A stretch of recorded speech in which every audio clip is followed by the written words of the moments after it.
시급 6달러, 그리고 시급 28달러. 어떤 것이 로봇의 시급이고 어떤 것이 인간의 시급일까요? 정답은 너무나 명확해 보입니다. 골드만삭스는 휴머노이드 로봇의 시간당 운영 비용이 불과 약 6달러에 불과할 것이라고 예측했습니다. 미국의 평균적인 공장 노동자 시급인 28달러와 비교하면 거의 5분의 1 수준이죠. 이게 던지는 메시지는 강력합니다. 네, 로봇이 사람보다 훨씬 싸질 수 있다는 상상은 충분히 현실적인 방향성이죠. 수많은 공장들은 머지않아 인간 대신 로봇에게 점령당할 것처럼 보입니다. 하지만 과연 그럴까요? 이 숫자 뒤에는 우리가 반드시 알아야 할 거대한 함정이 숨어 있습니다. 혹시 총소유 비용 TCO라는 개념을 들어보셨나요? 우리가 자동차를 살 때 단순히 차량 가격만 보는 게 아니라 보험료, 유류비, 수리비까지 전부 고려하는 것과 똑같습니다. 로봇도 마찬가지입니다. 단순 시급 6달러라는 환상 뒤에는 무서운 현실이 숨어 있습니다. 첫째, 수만 달러에 달하는 초기 도입 비용.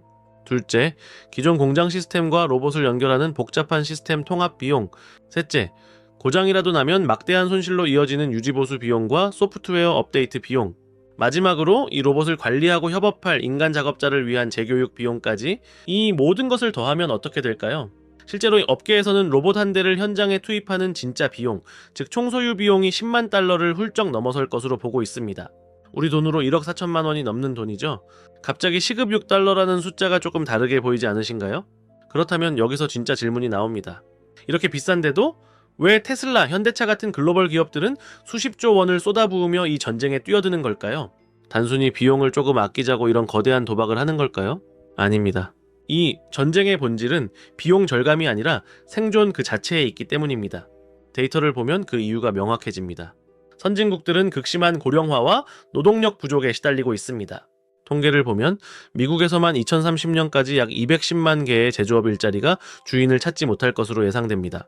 일하고 싶어도 일할 사람이 없는 겁니다. 여기에 팬데믹과 지정학적 위기는 글로벌 공급망을 완전히 뒤흔들었습니다. 이제 기업들은 안정적인 생산을 위해 해외 공장을 다시 본국으로 옮기는 리쇼어링에 사활을 걸고 있습니다. 하지만 비싼 인건비가 발목을 잡죠. 이 모든 문제의 유일한 해답이 바로 휴머노이드 로봇인 겁니다. 결국 이 전쟁은 선택의 문제가 아니라 시대의 파도를 넘기 위한 필수가 된 것입니다. 단순한 시급 비교를 넘어 로봇 도입의 진짜 손익분기점은 어디일까요? 그리고 이 거대한 전쟁의 최전선에서는 지금 어떤 일들이 벌어지고 있을까요? 자, 지금부터 그 거대한 전쟁의 서막을 열어보겠습니다. 자, 이 거대한 전쟁의 첫 번째 격전지는 바로 로봇의 몸, 즉 하드웨어를 만드는 전장입니다. 결국 이 비싼 로봇을 누가 어떻게 더 싸게 만들어내느냐? 여기서부터 진짜 승부가 시작됩니다. 그리고 이 전장은 흥미롭게도 3명의 거인이 맞붙는 삼국지 양상으로 흘러가고 있습니다. 첫 번째 플레이어, 바로 규모의 경제를 꿈꾸는 테슬라입니다.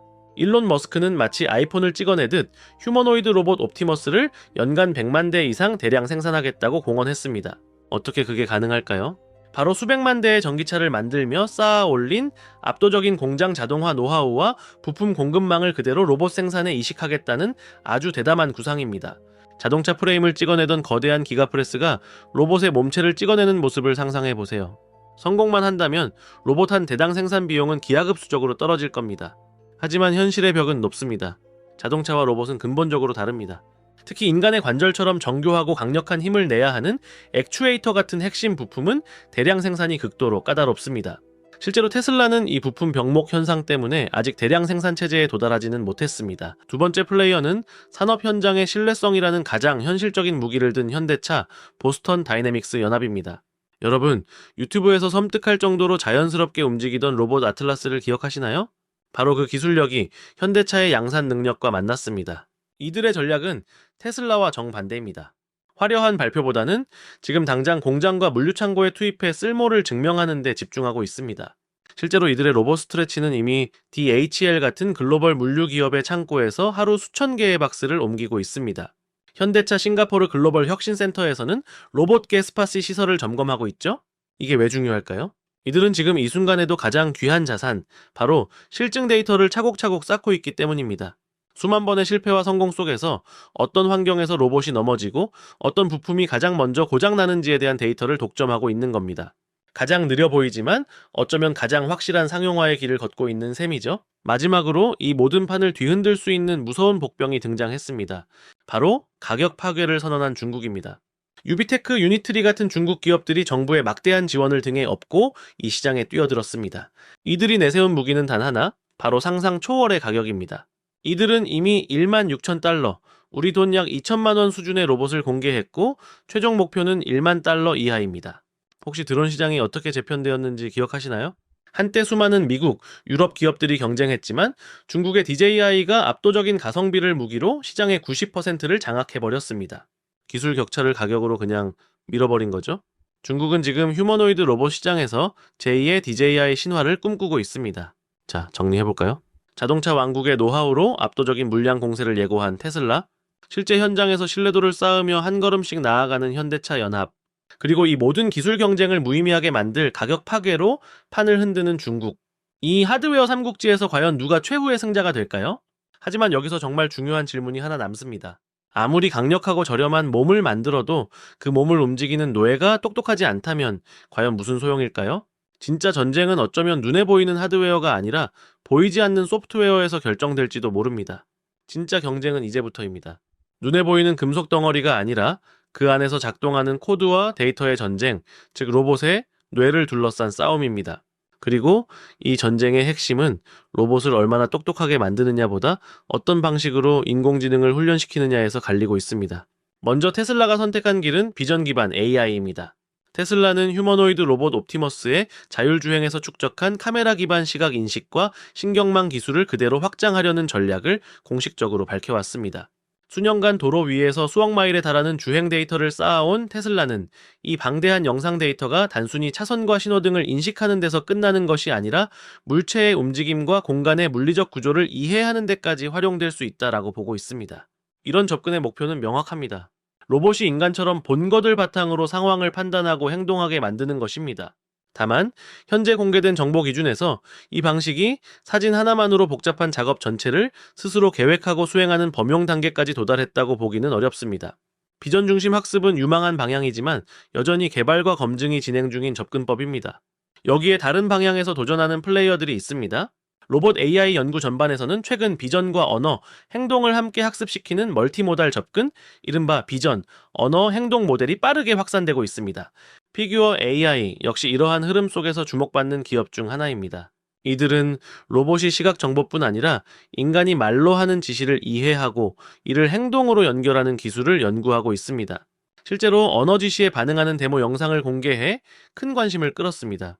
다만 로봇이 챗 GPT와 같은 거대 언어 모델을 그대로 이식해 인간 수준의 복잡한 추론과 자율 행동을 수행한다고 볼 수 있는 단계까지 왔다고 공식적으로 확인된 바는 없습니다. 현재로서는 언어와 시각을 결합해 로봇의 유연성을 높이려는 실험적 단계로 보는 것이 정확합니다. 결국 비전을 통해 환경을 학습하려는 접근과 언어를 통해 지시를 이해하려는 접근 중 어느 쪽이 표준이 될지는 아직 정해지지 않았습니다. 이 치열한 경쟁 한가운데서 어느 진영이 승리하든 비교적 안정적으로 돈을 버는 위치를 차지한 기업이 있습니다. 바로 엔비디아입니다. 엔비디아는 로봇을 직접 만들기보다는 로봇 AI를 훈련하고 검증하는 데 필요한 GPU와 시뮬레이션 인프라를 제공하는 역할을 맡고 있습니다. 대표적인 것이 로봇 시뮬레이션 플랫폼 아이작입니다. 이 플랫폼을 활용하면 실제 로봇을 반복적으로 실험하며 고장낼 위험 없이 가상 환경에서 다양한 상황을 만들어 AI 제어 정책을 테스트하고 개선할 수 있습니다. 여러 제조사와 연구기관들이 이 같은 시뮬레이션 기반 개발 방식을 채택하고 있으며 BMW를 포함한 기업들도 공장 자동화와 물류 로봇 개발 과정에서 이러한 도구를 활용하고 있다고 공개한 바 있습니다. 엔비디아는 이 전쟁에 승자에 베팅하기보다는 전쟁 자체에 필요한 도구를 공급하는 위치를 차지하고 있는 셈입니다. 자, 우리는 지금까지 로봇의 몸과 뇌를 둘러싼 치열한 기술 전쟁을 살펴봤습니다. 우리가 프롤로그에서 이야기했던 총소유 비용 기억나시나요? 로봇 한 대를 도입하는데 1억 원이 훌쩍 넘는다는 그 무시무시한 장벽 말입니다. 중소기업 입장에선 그야말로 그림의 떡이죠. 이 지점에서 아마존이 클라우드로 컴퓨팅 파워를 빌려줬듯 로봇의 노동시간을 빌려주는 플랫폼을 제공하는 기업도 같이 성장할 겁니다. 이걸 서비스로서의 로봇, 즉 라하스라고 부릅니다. 기업들은 더 이상 1억 원짜리 로봇을 구매할 필요가 없습니다. 대신 월 200만 원, 300만 원의 구독료를 내고 포장 작업 500시간 또는 용접 작업 1000개 같은 서비스를 구매하게 되는 거죠. 유지보수, 소프트웨어 업데이트, 고장 수리는 전부 플랫폼 회사가 책임집니다. 마치 우리가 넷플릭스를 구독해 영화를 보는 것처럼 노동력을 구독하는 시대가 열리는 겁니다. 여러 시장 조사 기관들은 라하스 시장이 빠르게 성장하고 있다고 전망합니다. 한 보고서에 따르면 2025년 기준 전 세계 라하스 시장 규모는 약 339억 달러 수준으로 평가되며 향후 연평균 성장률 20% 이상으로 상승해 2032년에는 1,300억 달러 이상 규모로 확대될 수 있다고 전망합니다. 결국 진짜 미래는 하드웨어 판매 경쟁력도 중요하지만 누가 가장 안정적이고 효율적인 노동력 구독 플랫폼을 만드느냐에도 승패가 달려 있습니다. 이런 흐름에서 중요한 점은 로봇 혁신의 핵심 경쟁이 단일 제품의 폭발적 성장을 기다리는 것만이 아니라는 사실입니다. 오히려 로봇 기술 자체와 더불어 서비스형 모델, 데이터 기반 운영, 플랫폼 및 생태계 구축 같은 구조적 변화가 로봇 산업의 성장을 이끄는 동력으로 자리 잡을 확률이 높습니다. 이는 초기 투자 부담을 낮추고 더 많은 기업과 산업이 자동화를 채택할 수 있게 함으로써 로봇 기술의 확산을 가속화하는 기반이 될 것입니다. 기술적인 문제도 개선되고 로봇에 대한 비즈니스 모델도 논의되는 상황이지만 휴머노이드 로봇이 곧바로 공장을 채울 것처럼 보인다면 한번 멈춰 생각해봐야 합니다. 기술적 난제와 비용 문제 외에도 산업과 사회에는 법적, 제도적 장벽이 존재합니다. 대표적인 것이 책임과 규제의 문제입니다. 예를 들어 공장에서 로봇이 오작동해 작업자가 다쳤을 때 그 책임이 누구에게 있는지 명확한 국제적 기준은 아직 없습니다. 제조사, 운영기업, 소프트웨어 개발사, 유지보수 업체 등 여러 주체가 얽히게 되면서 책임 소재를 둘러싼 법적 분쟁이 길어질 수 있습니다. 이런 불확실성만으로도 일부 기업들은 로봇 도입을 주저할 수 있습니다. 또 다른 장벽은 일자리 변화와 노동시장 반응입니다. 자동화와 AI 기술이 확산되면서 일부 직무는 줄어들 가능성이 제기되고 있고 연구에 따르면 AI와 자동화가 향후 노동시장에 영향을 줄 수 있다는 논의가 이어지고 있습니다. 이러한 사회적 우려는 정책 논의로 이어지고 있습니다. 특히 유럽연합은 2024년 8월 세계 최초의 포괄적 인공지능 법안인 AI 액트를 발효했고 이 법은 위험 수준에 따라 AI 시스템을 분류하고 고위험 AI 시스템에 대해 안전성, 투명성, 인간 감독 등 다양한 규제 요건을 부과합니다. 이에 따라 AI 기술을 활용하는 로봇도 특정 조건에서는 법적 의무를 충족해야 유럽 시장에 출시할 수 있죠.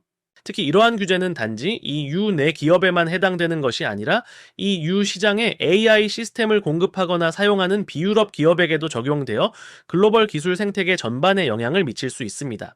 이처럼 규제와 법적 책임 문제는 단순한 기술 도입 차원을 넘어 산업 운영과 국제시장 전략에도 영향을 줄 수 있습니다.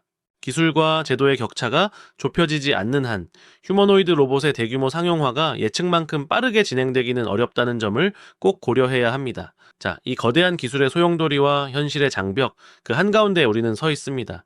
눈부신 가능성과 동시에 모든 것을 멈춰 세울 수 있는 거대한 위험.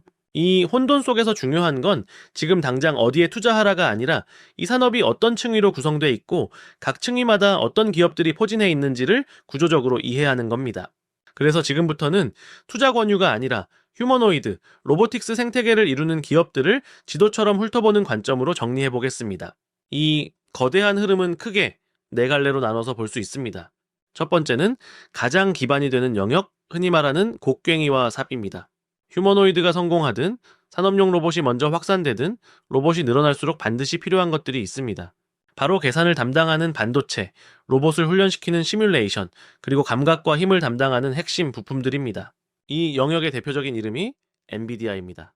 로봇에 뇌를 돌리는 GPU, 그리고 가상 환경에서 로봇을 학습시키는 아이작 플랫폼은 특정 로봇 회사 하나의 성패와는 별개로 산업 전반과 함께 움직입니다. 여기에 연산 측면에서 AMD, 로봇 데이터 통합과 운영 최적화 쪽에서는 팔란티어 같은 기업들이 함께 언급됩니다.